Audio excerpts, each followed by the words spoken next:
নমস্কাৰ। আজি আপোনাসৱৰ ওচৰত এটি ভক্তিমূলক কবিতা পাঠ কৰিবলৈ ওলাইছোঁ। কবিতাটিৰ শিৰোনামা তুমি আমাৰ কল্পতৰু। কবি ধৰিত্ৰী কলিতা। হে পৰম পিতা জগতগুৰু, তুমি আমাৰ কল্পতৰু। নিৰঞ্জন নিৰাকাৰ জগতৰ পতি, কাতৰে মাতিছোঁ প্ৰভু দিয়া সুমতি। সৃষ্টি স্থিতি আৰু লয় সকলো তোমাৰ ইচ্ছাতেই হয়।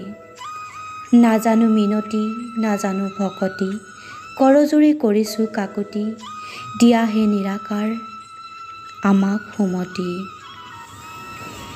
আমি নহয় জাতি নহয় জ্ঞাতি, আমি মাত্ৰ তোমাৰেই দাস, তোমাতেই আমাৰ মুকুতি।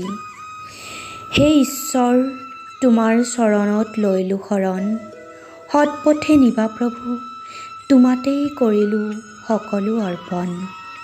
ধন্যবাদ।